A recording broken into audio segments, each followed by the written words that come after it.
Hey Profit Planners, happy Wednesday. I'm here to chat with you about a particular item that's really important for those of us in service-based businesses to understand. Just want to take a quick minute of your time and walk through it so that this is a tool you can use in your business to know that your customer service is top-notch and that you're pricing your products, your services the best way you possibly can. So let's talk a minute about customer lifetime value. We're going to cover some of the basic W's. What is it? Why do I care? And how do I calculate it? Something that's actually really important for any number you ever look at in your business. If you don't understand the what and the why, it's not even worth looking at. So I want to make this one worth your time to look at and want to talk about it. So this often goes by the letters CLV. People call it other things as well, but I like to call it customer lifetime value. So first of all, what is it?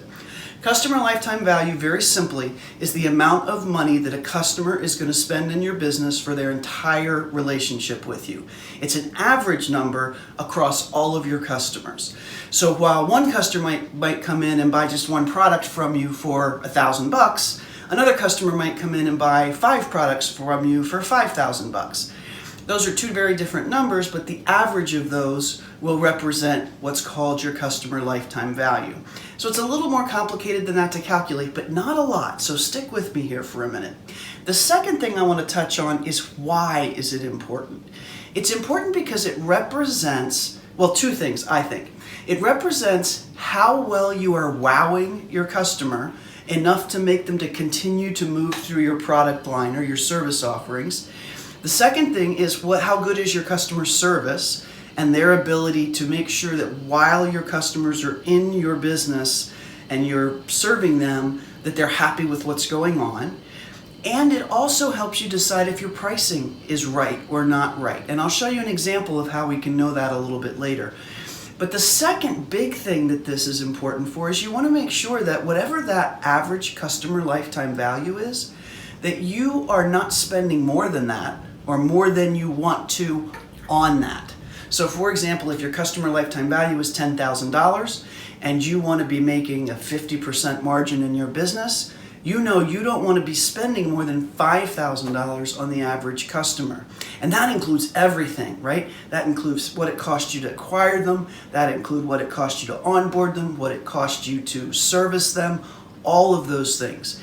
And when you have a client and you've already acquired them and you can move them through the system, that's a lot more efficient than just continuing to acquire clients over and over and over and over again and having to completely go through acquisition costs all over again, onboarding costs all over again, and all of that.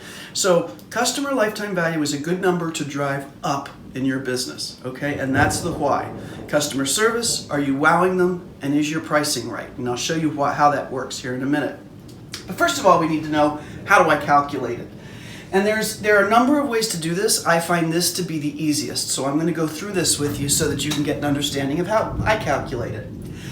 So let's just take an example business here and say that we have a first product that when people walk in the door from our funnel or they respond to a call or they find us in a newspaper, however they get to us, the first thing they buy is generally a $1,000 product. Let's just say that's for a 4-week training of some sort. And then after that, if they want to, they can move on and buy our second product, which let's just say it's a $5,000 product for fun, okay?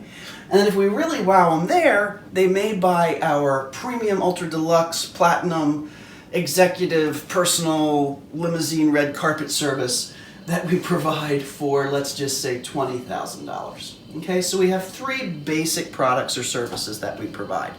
Sometimes it's not this cut and dried, like with memberships or like with a general consulting firm, but this can be modified to fit those situations as well, so that's not a huge deal. But let's say customer comes in, spends $1,000, and let's say of every customer that comes in the door and buys this first product, what percentage of them move on to buy your second product? And in this example, let's just say it's 50%. Okay? And then of those 50% that move on to buy this product, how many of them go on to buy your big super ultra deluxe red carpet kale and steak type service? Can you tell I'm hungry? And let's just for fun in this case say it's 25% of these people go on to buy the Ultra Deluxe. I'm just using some numbers that'll make it easy. So for example, if you get, let's say, 100 client or 200 clients in the door to this very first program, 50% of them are going to buy your second program. So 100 of them are going to buy your second program, and then 25% of those are going to buy your third program. So 25 of them will buy the third program. Okay, clear as mud? That's step one. All you need to know, what are your different products and how does your client journey move through those products, the ideal client journey. Okay, pretty simple. And what are your conversion rates? You know, how many of them are you moving through the system? Once you know that, the rest is just math. You can set up a little table and a spreadsheet to do this. Ping me at the bottom and I'll send you a spreadsheet to do this so that it's not very hard. And first of all, you just fill in the numbers. My product A is $1,000. My product B is $5,000. My product C is $20,000. Pure and simple. What are my conversion percentages? That's the next thing. 50% move from A to B. And this one's a little more complicated, but not too much. It's 50% of the 50% that move from A to B, 25% of them move on to C. And then you just do the math. So this 1,000 times 100% is $1,000. 5,000 times 50% is $2,500. I happen to know that this comes out to 12.5%. And 12.5% times 20,000 is $2,500.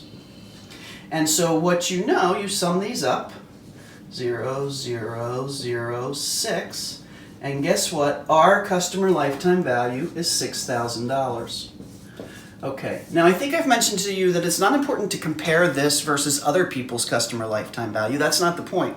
The point is to set yourself a target and make sure you understand it and drive it up in your business, if that makes sense for where you are in your business. Because what we're really saying is, I'm going to get out of every customer an average of $6,000 over the lifetime. And let's say, like we said, you know you want to see 50% profit in your business, gross profit. You want to see $3,000, maybe more. I'm just using this for an example. You know that you don't want to be spending more than $3,000 per client on everything, on acquisition, on operations, on retention, on loving on them, all of that stuff. So if, for example, your customer lifetime value is going up over time, it probably means that you're coming in here and you're wowing them. The price on this product is absolutely correct because they're going ahead and buying it. You're wowing them in here and their price on this is correct.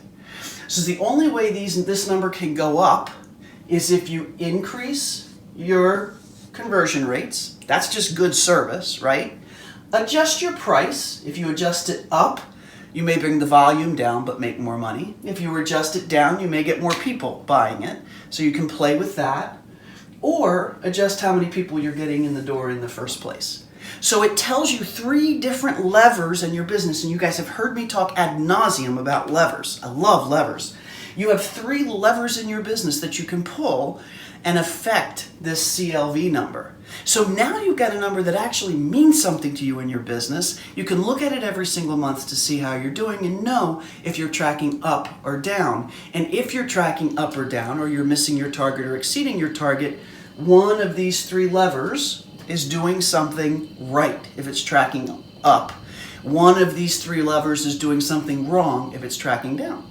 And that's customer lifetime value and why it's important. And I come back to number 1, finance is fun. See, finance is fun when you can use it for something. But number 2, don't ever look at a number or a report that doesn't help you make a decision. That's your tip for today. Have a great afternoon.